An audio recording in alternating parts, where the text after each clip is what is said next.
이어서 이 과목 스프레드시트 1만 바로 시작하겠습니다. 다음 중 수식을 실행했을 때의 결과가 올바른 것은 1번의 모드 함수는 나머지를 구하는 함수입니다. 10 나누기 3을 하면 몫은 3이고 나머지는 1이에요.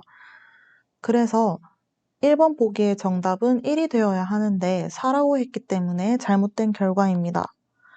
2번 파워 함수는 거듭 제곱을 구하는 함수예요. 3의 2제곱, 즉 3 곱하기 3은 9가 되니까 이 보기의 결과는 정확한 설명입니다. 3번 int 함수는 정수 부분만 남기고 소수점은 버리는데 음수일 경우에는 더 작은 정수로 내려갑니다. 즉 이 수식의 결과는 마이너스 7이 되어야 맞는데 마이너스 6이라고 했으니까 잘못된 결과입니다. 4번의 트렁크 함수는 정수 부분만 남기고 소수점 아래를 버리는 함수예요. 하지만 내림이 아니라 그냥 소수점을 잘라내는 겁니다. 그래서 트렁크 함수의 결과는 마이너스 5가 되어야 하는데 마이너스 6이라고 했기 때문에 4번도 틀린 결과입니다. 따라서 올바른 것은 2번입니다.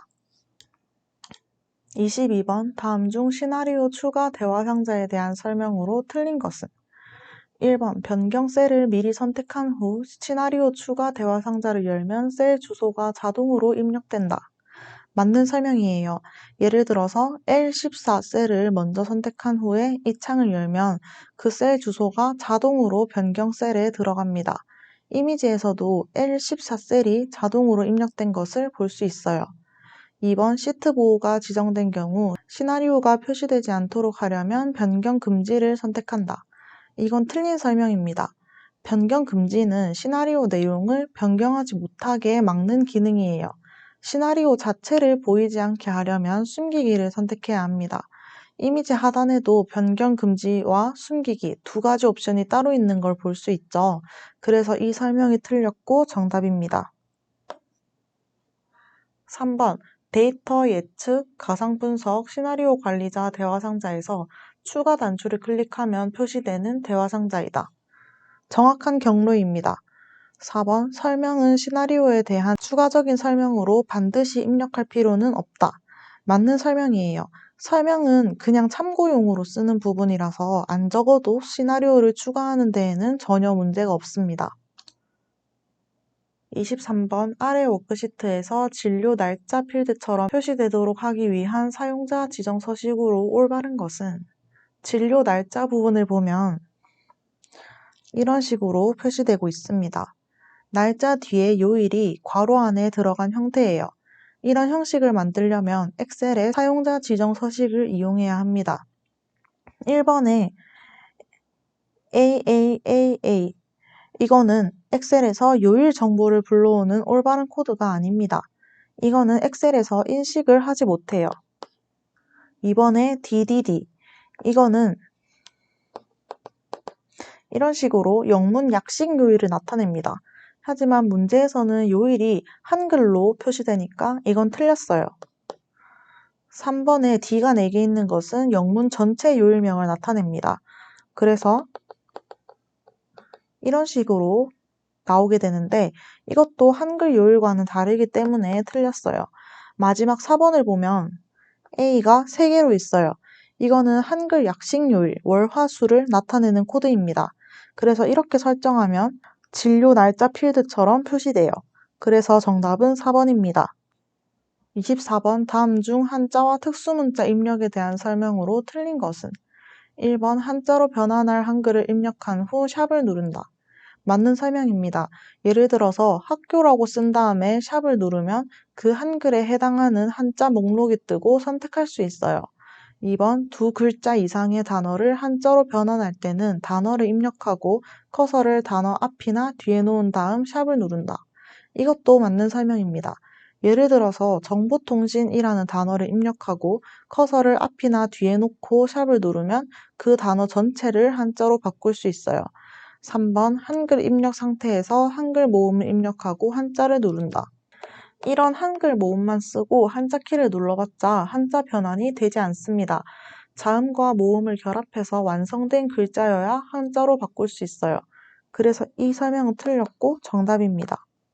4번 한글 입력 상태에서 한글 자음을 입력하고 한자를 누른다.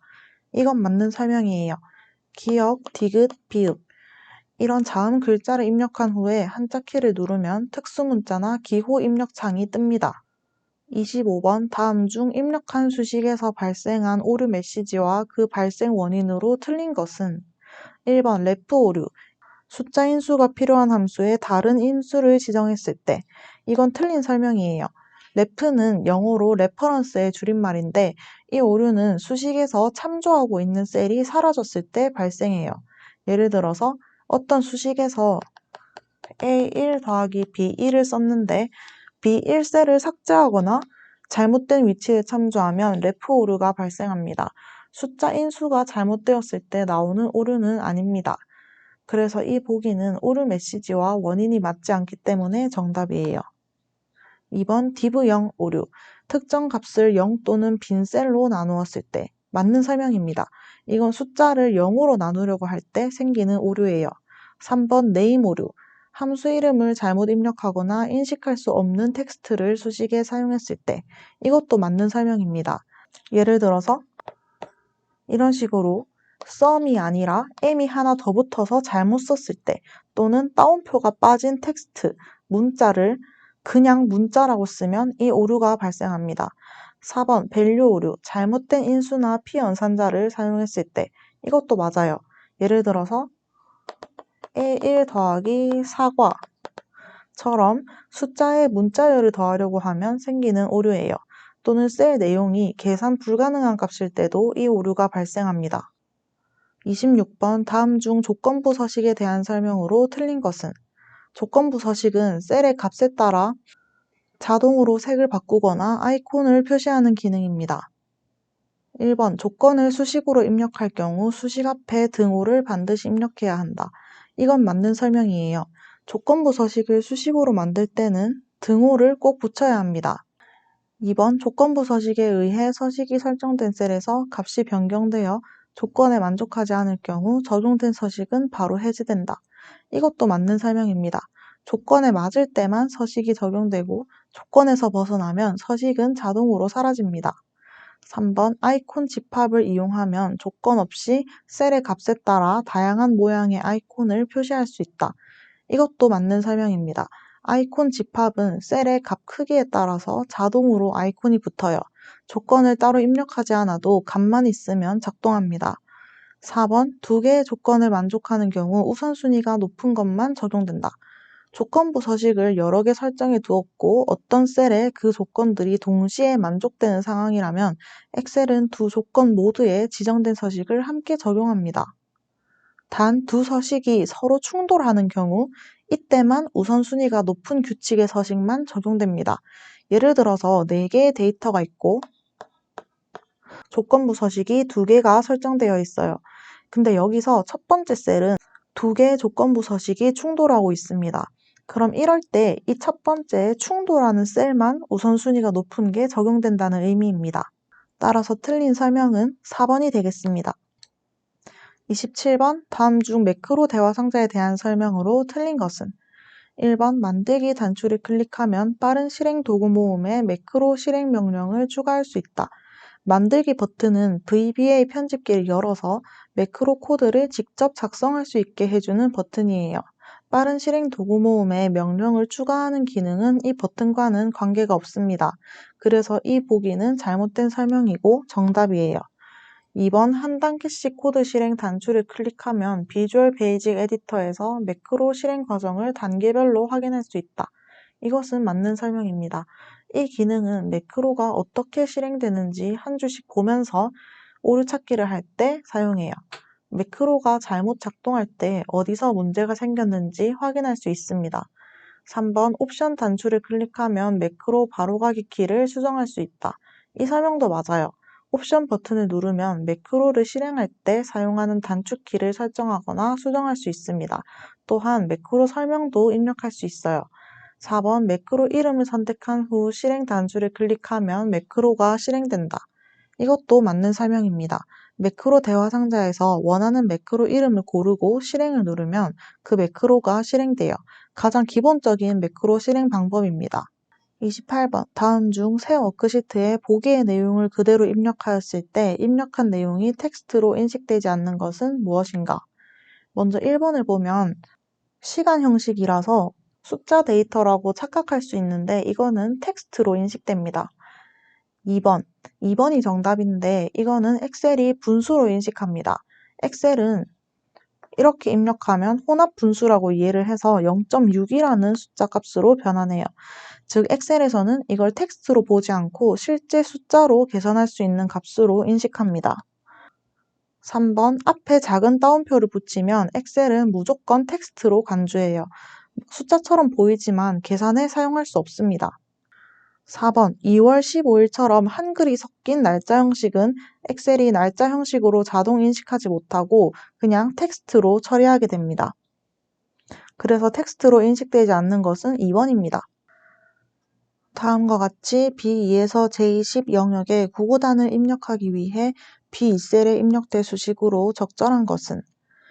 이번 문제는 엑셀에서 구구단 표를 만들 때 이 영역에 어떤 수식을 써야 전체 표를 자동으로 완성할 수 있는지를 묻고 있어요. 우선 표의 구조를 한번 살펴볼게요. 왼쪽 열에는 즉 A2부터 A10까지는 1에서 9까지의 숫자, 그리고 맨 윗줄인 B1부터 J1까지도 1부터 9까지의 숫자가 들어가 있죠. 그럼 아래쪽의 셀들에는 어떤 값이 들어가 있을까요? 바로 왼쪽 숫자와 위쪽 숫자를 곱한 결과가 들어갑니다.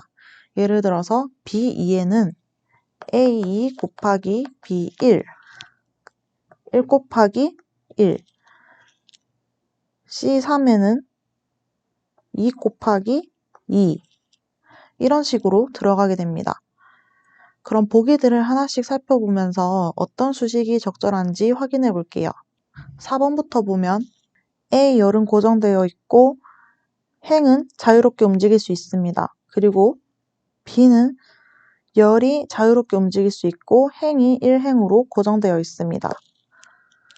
이렇게 하면 행 방향으로 아래로 복사하면 A2, A3, A4 이렇게 바뀌고 열 방향으로 옆으로 복사하면 B1, C1, D1 이렇게 바뀌니까 정확하게 구구단표가 완성되는 구조가 되는 거예요.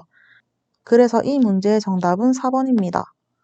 1번 수식은 얼핏 보면 맞는 것 같지만 행과 열 모두 고정이 안 되어 있어서 틀린 것입니다. 옆으로나 아래로 복사하면 참조 위치가 계속 바뀌기 때문에 구구단 전체를 만드는 데에는 적합하지 않습니다. 2번 수식은 A2셀을 완전히 고정했어요. 그래서 어느 셀에 복사하든 항상 A2만 곱하게 됩니다. 3번은 A열을 완전히 고정해 놓았기 때문에 마찬가지로 모든 행이 A2만 곱하기 돼요. 그래서 1, 2, 3번은 틀렸고 4번이 정확한 수식입니다. 다음 중 창 나누기와 틀 고정에 대한 설명으로 잘못된 것은? 창 구분선을 마우스로 드래그하여 위치를 이동할 수 있다. 맞습니다. 창 나누기를 사용하면 화면에 선이 생기고 그 선을 마우스로 클릭해서 위치를 옮길 수 있어요. 예를 들어서 왼쪽 창과 오른쪽 창을 나누었을 때 그 중간 선을 잡고 옮기면 화면 구간을 쉽게 조절할 수 있습니다. 2번 창 나누기는 워크시트를 여러 개의 창으로 분리하는 기능으로 최대 4개로 분할할 수 있다. 이 설명도 맞습니다. 창 나누기는 세로 한 줄, 가로 한 줄을 기준으로 나누기 때문에 최대 4개의 창으로 나눌 수 있어요. 위, 아래, 왼쪽, 오른쪽 각각 독립적으로 스크롤할 수 있어서 많은 데이터를 비교할 때 굉장히 유용한 기능입니다. 3번 메뉴, 창, 틀 고정을 선택하면 현재 셀 포인터의 왼쪽 위쪽에 틀 고정선이 나타난다. 이것도 맞는 설명이에요. 예를 들어서 내가 현재 셀 포인터를 D5에 두고 틀 고정을 하면 왼쪽인 C열까지 위쪽인 4행까지 고정이 돼요. 그래서 아래로 스크롤하거나 오른쪽으로 넘겨도 고정된 부분은 계속 보이게 되는 거죠. 4번 틀 고정을 마우스로 끌어서 위치를 변경할 수 있다. 이게 틀린 설명입니다. 틀 고정은 마우스로 위치를 끌어서 바꿀 수 없어요. 고정된 위치를 바꾸고 싶다면 먼저 틀 고정 해제를 한 다음에 새로 원하는 셀을 선택하고 다시 틀 고정을 해야 돼요. 그러니까 마우스로 드래그해서 바꾸는 건 안 된다는 점, 이 부분이 중요한 포인트입니다. 그래서 정답은 4번이고, 핵심 정리를 한 줄 요약하면 창 나누기는 화면을 나눠서 보기 편하게 만드는 것이고, 틀 고정은 항목 제목을 고정해서 스크롤해도 계속 보이도록 하는 것입니다. 다음 중 페이지 설정 대화 상자의 시트 탭에 대한 설명으로 틀린 것은 1번 인쇄 제목을 이용하면 모든 페이지에 반복 인쇄할 영역을 지정할 수 있다. 이건 맞는 설명입니다. 예를 들어서 표가 여러 페이지로 나뉘어서 인쇄될 때 1행이나 A열을 모든 페이지 위쪽이나 왼쪽에 반복해서 인쇄할 수 있어요. 이를 인쇄 제목이라고 부르죠. 시트 탭에서 설정 가능합니다. 2번 눈금선을 체크하면 눈금선이 인쇄되지 않는다. 눈금선을 체크하면 인쇄된다가 맞는 설명이에요. 기본적으로는 인쇄가 안 되지만 체크하면 셀의 격자선이 출력물에도 보이게 됩니다. 그래서 이 보기는 설명을 반대로 썼기 때문에 틀린 것입니다. 3번 간단하게 인쇄를 체크하면 도형 등의 그래픽 요소가 인쇄되지 않는다. 맞습니다. 간단하게 인쇄는 말 그대로 출력물을 간결하게 인쇄하는 것입니다. 4번 워크시트에 행렬 머리글이 인쇄되도록 설정할 수 있다. 이것도 맞는 설명이에요. 행 번호와 열 문자를 출력물에도 표시하고 싶을 때 설정할 수 있습니다. 32번 다음 중 인쇄 작업을 위한 페이지 설정 사항에 대한 설명으로 틀린 것은 1번 워크시트에 노트가 삽입되어 있으면 인쇄를 할 때 기본적으로 노트가 같이 인쇄된다. 이게 틀린 설명입니다. 셀에 노트를 삽입해도 기본적으로는 인쇄되지 않습니다. 노트를 인쇄하고 싶다면 어디에 인쇄할지를 따로 지정해줘야 돼요. 그래서 기본적으로 같이 인쇄된다는 말은 틀렸습니다. 2번 인쇄를 하기 전에 미리 보기를 실행하여 여백을 확인할 수 있다. 엑셀에서는 인쇄하기 전에 미리 보기를 통해 여백, 페이지 나눔, 머리글, 바닥글 위치 등을 확인할 수 있어요. 또 여백 조정도 미리 보기 화면에서 바로 가능합니다. 정확한 설명이에요. 3번 각 페이지의 제목으로 반복되는 행이 있으면 인쇄 제목을 설정할 수 있다. 이것도 맞는 설명입니다. 표가 여러 페이지에 걸쳐서 인쇄될 때 제목행을 반복해서 인쇄할 수 있도록 인쇄 제목을 설정해주는 기능이 있어요. 4번 인쇄할 페이지 순서를 위해서 행 우선, 열 우선을 지정하여 인쇄할 수 있다. 이 기능도 있습니다. 인쇄할 영역이 넓어서 여러 페이지로 나눠질 때 먼저 위에서 아래로 인쇄할지, 왼쪽에서 오른쪽으로 인쇄할지를 선택할 수 있습니다. 33번 다음 설명에 해당하는 차트는 어떤 것인가? 전체 항목의 합에 대한 각 항목의 비율을 나타내며 중요한 요소를 강조할 때 사용한다. 이 차트는 항상 한 개의 데이터 계열만 사용하므로 축이 없다. 이 특징을 가진 차트는 원형 차트입니다. 원형 차트는 말 그대로 전체를 하나의 원으로 보고 그걸 항목별로 나눠서 각각이 차지하는 비율을 보여주는 차트예요. 예를 들어서 총 100명을 대상으로 한 설문 결과에서 A가 40명, B가 30명, C가 30명이라면 원형 차트에서는 A가 40%, B와 C가 각각 30%로 표현돼요. 그리고 중요한 부분을 떼어내어 강조할 수도 있고 축이 없습니다. 왜냐하면 원 자체가 비율을 보여주는 기준이기 때문이죠. 그래서 문제에서 설명한 모든 특징과 딱 맞아떨어집니다. 2번 도넛형도 비슷하긴 합니다. 원형 차트와 모양은 비슷하지만 가운데가 뚫려 있고 여러 개의 데이터 계열을 사용할 수 있다는 점에서 다릅니다. 문제에서는 항상 한 개의 데이터 계열만 사용한다고 했으니까 도넛형은 정답이 될 수 없어요. 3번 분산형은 데이터 간의 관계, 즉 X축과 Y축 좌표를 기준으로 점을 찍는 차트입니다. 4번 세로 막대형 차트는 값의 크기를 막대 길이로 비교할 때 사용돼요. 비율이 아니라 절대적인 수치 비교에 더 적합합니다. 34번 이번 문제는 엑셀의 매크로 기록 대화 상자에 대한 문제입니다. 먼저 화면에 보이는 대화 상자부터 같이 살펴볼게요. 지금 보시면 매크로 이름은 합계, 바로가기 키는 Ctrl Shift P. 설명에는 합계 계산이라고 적혀 있죠. 보기를 하나씩 볼게요. 1번 다른 통합 문서에서도 매크로가 실행된다. 이건 맞는 설명이에요. 왜냐하면 매크로 저장 위치가 개인용 매크로 통합 문서라고 되어 있죠. 이 위치에 저장된 매크로는 엑셀을 열 때마다 자동으로 함께 열리기 때문에 다른 파일에서도 똑같이 사용할 수 있어요. 2번, 컨트롤 시프트 P를 누르면 합계 계산 매크로가 실행된다. 합계 계산이라는 말은 설명에 들어가 있는 거고 매크로 이름은 합계이기 때문에 이 단축키를 누르면 합계 매크로가 실행되는 것입니다. 따라서 이 설명이 틀렸으므로 정답입니다. 3번, 비주얼 베이직 에디터에 서브 합계로 코드가 작성된다. 이건 맞습니다. 매크로 이름을 합계라고 정했으니까 VBA 편집기를 열면 이렇게 코드가 시작됩니다. 4번, 설명에 작성한 내용은 코드의 주석으로 삽입된다. 이것도 맞는 설명이에요. 설명에 쓴 합계 계산이라는 말은 VBA 코드 안에 주석 형태로 자동으로 들어가게 됩니다. 35번, 다음 중 아래 워크시트의 부분합 실행 결과에 대한 설명으로 틀린 것은? 1번, 개요 기호 2번이 클릭된 상태이다. 엑셀에서 부분합을 만들면 왼쪽에 숫자 1, 2, 3, 4처럼 생긴 개요 수준 버튼이 나타나게 됩니다. 이 숫자들은 표를 얼마나 자세하게 볼지를 선택할 수 있게 해주는 역할을 합니다. 숫자별 의미는 이렇습니다. 1번은 전체 데이터를 다 접고 맨 아래 총 합계 부분만 보여줍니다. 2번은 각 그룹의 요약만 보여줍니다. 대구 요약, 부산 요약, 서울 요약 총 합계만 보이게 됩니다. 3번은 그룹 내부 데이터를 펼쳐서 요약과 함께 상세 데이터도 보여줘요.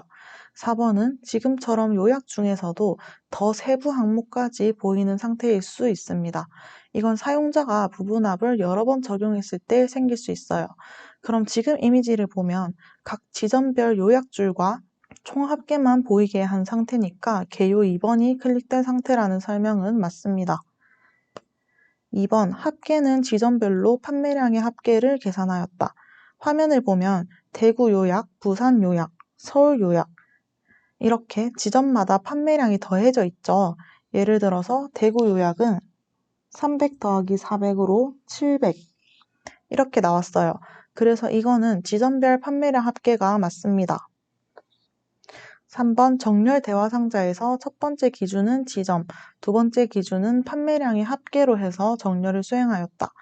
그럼 지금 문제 보기의 말뜻은 정렬 대화 상자에서 첫 번째 기준은 지점으로 대구, 부산, 서울 순서로 정렬했다는 거고 두 번째 기준은 판매량으로 같은 지점 안에서는 숫자 크기대로 정렬되어 있다는 것입니다. 이렇게 정렬을 한 후에 부분합 기능을 사용했다는 뜻이에요. 그래서 이 보기의 설명은 맞습니다. 4번 각 그룹의 위쪽에 부분합 결과가 표시되어 있다. 부분합 결과는 각 그룹의 아래쪽에 위치해 있어요. 대구 제품들이 나오고 그 아래에 대구 요약, 부산 제품들이 나오고 그 아래에 부산 요약. 이런 식으로 부분합 결과는 항상 그 그룹의 맨 아랫줄에 표시됩니다. 그래서 4번이 틀린 설명입니다. 다음 중 피벗 테이블에 대한 설명으로 틀린 것은? 1번 데이터 그룹 수준을 확장하거나 축소해서 요약 정보만 표시할 수도 있고 요약된 내용의 세부 데이터를 표시할 수도 있다. 이 설명은 맞아요. 피벗 테이블에서는 그룹으로 묶인 데이터를 플러스 버튼으로 확장하거나 마이너스 버튼으로 축소해서 원하는 만큼만 보여줄 수 있습니다. 2번 피벗 테이블과 피벗 차트를 함께 만든 후에 피벗 테이블을 삭제하면 피벗 차트도 자동으로 삭제된다. 이게 틀린 설명입니다. 피벗 차트는 피벗 테이블의 데이터를 바탕으로 만들어진 차트예요. 그런데 피벗 테이블을 삭제해도 차트는 화면에 남아 있습니다. 단 차트 안의 데이터는 사라지고 오류처럼 보일 수 있어요. 차트가 완전히 삭제되는 건 아니기 때문에 이 설명은 잘못된 설명이고 정답입니다. 3번 값 영역의 특정 항목을 마우스로 더블 클릭하면 해당 데이터에 대한 세부적인 데이터가 새로운 시트에 표시된다. 이것도 맞는 설명입니다. 예를 들어서 피벗 테이블에서 서울 지점의 사과 판매량은 150이라는 셀을 더블 클릭하면 그 숫자 150이 어디서 나왔는지 그 데이터를 구성하는 원본 항목들이 새로운 시트에 자동으로 열립니다. 4번 행을 열로 또는 열을 행으로 이동하여 원본 데이터를 다양한 방식으로 요약하여 표시할 수 있다. 이 설명도 맞아요. 피벗 테이블에서는 마우스로 드래그해서 행을 열로 바꾸고 열을 행으로 바꾸면서 데이터를 자유롭게 요약하고 보는 방식도 바꿀 수 있습니다. 37번 다음 중 차트에 대한 설명으로 틀린 것은? 1번 방사형 차트는 분산형 차트의 한 종류로 데이터 계열 간의 항목 비교에 사용된다. 이게 틀린 설명입니다. 거미줄처럼 둥글게 퍼진 모양이고 데이터 항목이 얼마나 퍼져 있는지 한눈에 보기 쉽게 해주는 차트예요. 그런데 방사형 차트는 분산형 차트랑은 전혀 관계가 없습니다. 분산형은 점으로 나타내는 차트고 방사형은 원형으로 퍼지는 차트니까 두 개는 완전히 다른 종류입니다. 그래서 이 보기는 틀린 설명으로 정답입니다. 2번 분산형 차트는 데이터의 불규칙한 간격이나 묶음을 보여주는 것으로 주로 과학이나 공학용 데이터 분석에 사용된다. 이 설명은 맞아요. 분산형 차트는 X, Y 좌표처럼 수치형 데이터 간의 관계를 분석할 때 사용합니다. 실험 결과, 온도 변화, 속도 등 공학 데이터 분석에 잘 쓰입니다. 3번 표면형 차트는 두 개의 데이터 집합에서 최적의 조합을 찾을 때 사용한다. 이 설명도 맞습니다.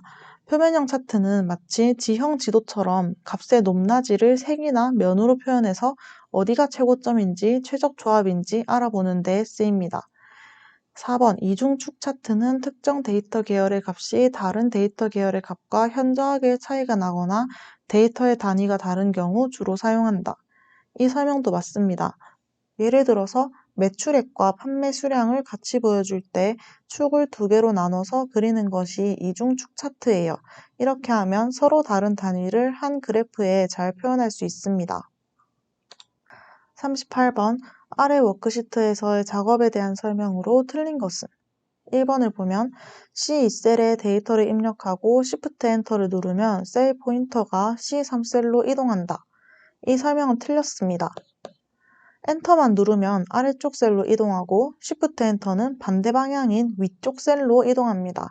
그래서 C3으로 내려가는 것은 잘못된 설명입니다. 2번 C2셀에서 엔터를 5번 누르면 셀 포인터가 D2셀로 이동한다. 이 설명은 맞습니다. 기본적으로 엔터를 누르면 아래쪽으로 이동하죠. 그런데 C6까지 내려간 다음에 엔터를 한 번 더 누르면 다음 열의 맨 위, 즉 D2로 이동합니다. 이는 엑셀이 데이터 입력 영역에서 자동으로 오른쪽으로 넘어가는 규칙입니다. 3번 C2셀에 데이터를 입력하고 컨트롤 엔터를 누르면 C2에서 D6 영역에 동일한 데이터가 입력된다. 이 설명도 맞습니다. 단 C2에서 D6 범위를 먼저 드래그해서 선택한 다음에 그 상태에서 데이터를 입력하고 컨트롤 엔터를 누르면 선택된 모든 셀에 같은 내용이 입력돼요. 4번 C2셀에 데이터를 입력하고 Alt 엔터를 누르면 셀 안에서 줄 나누기가 수행된다. 이 설명도 맞습니다. Alt 엔터는 셀 안에서 줄바꿈을 넣는 기능이에요. 39번 문제입니다. 이 표를 참고해서 고급 필터를 보기의 4가지 방식대로 실행했을 때 결과가 다른 것을 찾는 문제입니다. 먼저 1번 보기를 보면 목록 범위는 A2에서 D10입니다. A2에서 D10까지의 표 전체를 대상으로 필터를 걸겠다는 뜻입니다. 조건 범위는 C12부터 C13셀까지의 조건이 적혀 있고 이 조건을 만족하는 데이터만 뽑겠다는 의미입니다. 복사 위치는 A14로 필터 결과를 A14셀부터 복사해서 보여주겠다는 뜻이고 등급이라고 적혀 있으니까 등급열만 출력하는 것입니다. 중복된 레코드는 하나만 여기에 체크가 되어 있으니까 같은 결과가 여러 번 나와도 한 번만 보여주겠다는 뜻입니다. 그리고 조건 범위인 C12에서 C13에 이렇게 입력되어 있습니다. 여기서 김 별표는 김으로 시작하는 모든 이름을 뜻합니다. 엑셀에서 별표는 어떤 글자든 상관없이 아무거나 여러 개라는 뜻이거든요. 그래서 김 별표 이렇게 쓰면 김으로 시작하는 모든 이름이 조건에 해당돼요. 그래서 1번 보기의 결과는 프리미엄, 골드, 일반으로 출력됩니다.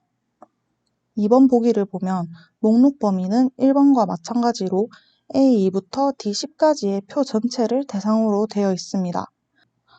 그런데 조건 범위가 비워져 있어요. 조건 범위를 비워두면 조건 없이 필터링 하겠다라는 뜻입니다. 즉, 모든 데이터를 필터링 대상에 포함시키는 것과 같아요.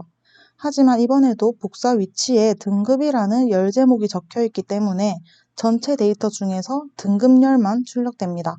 그리고 중복된 레코드는 하나만 옵션이 체크되어 있으니까 같은 등급이 여러 번 있어도 한 번만 보여주게 돼요. 따라서 프리미엄, 골드, 일반이라는 결과가 출력됩니다. 3번 보기를 보면 목록 범위가 A2부터 A10까지 되어 있어요. 즉 등급열만 목록으로 잡혀 있습니다. 조건 범위는 C12부터 C13, 복사 위치는 A14, 중복된 레코드는 하나만에 체크되어 있습니다. 중요한 포인트는 고급 필터는 조건을 적용할 때 목록 범위에 존재하는 열 이름만 기준으로 조건을 비교합니다. 그런데 지금 목록 범위는 등급열 뿐이고 조건으로 사용된 이름열은 목록 범위 안에 존재하지 않습니다. 그래서 결과는 조건에 사용된 이름열이 목록 범위에 포함되지 않으므로 엑셀은 해당 조건을 적용할 수 없고 따라서 조건에 맞는 데이터를 찾을 수 없습니다. 그래서 3번 보기는 아무것도 출력되지 않습니다. 4번 보기를 보시면 목록 범위가 A2부터 A10이에요. 등급열만 필터 대상으로 지정되어 있습니다.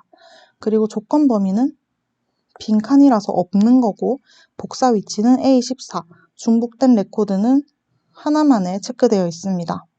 조건 범위가 비어있기 때문에 전체 데이터를 대상으로 필터를 수행합니다. 목록 범위는 등급열만 지정되어 있으므로 전체 등급열에서 동일한 데이터를 제거하고 나면 프리미엄, 골드, 일반이라는 결과가 출력됩니다.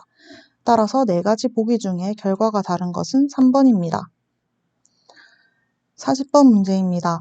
평가 1 필드와 평가 2 필드의 값이 모두 80 이상이면 합격 여부 필드의 합격을, 둘 중 하나만 80 이상이면 재평가, 나머지는 공백으로 표시하는 수식으로 만든 것은? 보기에 나오는 함수들을 먼저 살펴볼게요. if 함수는 이런 형식을 가지고 있고 조건이 참일 때의 결과, 거짓일 때의 결과를 출력합니다. count if 함수는 이런 형식을 가지고 있고 범위에서 한 가지 조건을 만족하는 셀의 개수를 출력합니다. count if에서 s가 붙은 count ifs 함수는 범위 1, 조건 1, 범위 2, 조건 2 이런 식으로 구성이 되고 2개 이상의 조건을 동시에 만족하는 셀의 개수를 세는 함수입니다. 조건이 여러 개일 때만 사용하기 때문에 count if와 차이점이 있습니다. 이제 보기의 수식들을 풀이해 볼게요. 1번 수식을 보시면 이 수식은 조건이 1개가 80 이상이면 재평가, 2개가 80 이상이면 합격, 나머지는 공백으로 출력되죠. 그런데 문제가 있습니다.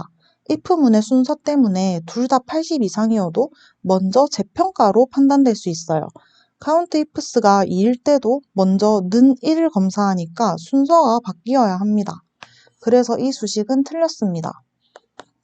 2번 수식이 정확히 문제 조건과 맞습니다. 2개가 80 이상이면 합격, 1개만 80 이상이면 재평가, 0개면 공백. 정확하게 조건을 잘 나눴고 조건 순서도 맞게 설계되었어요. 정답은 이 수식입니다. 3번을 보시면 이 수식은 함수 사용 순서와 구조가 잘못되었어요. 이런 것처럼 조건을 앞에 쓰면 안 되고 범위가 먼저 오고 그 뒤에 조건이 오는 형태여야 합니다. 그리고 중첩 if의 논리 흐름도 맞지 않습니다. 4번 수식은 조건 순서가 문제 조건과 맞지 않습니다. 먼저 하나 이상 80이면 무조건 합격으로 나오게 돼요. 그런데 실제로는 둘 다 80 이상일 때만 합격이죠. 그래서 이 수식도 틀린 것입니다. 이렇게 23년 7회 기출풀이를 모두 마쳤습니다. 감사합니다.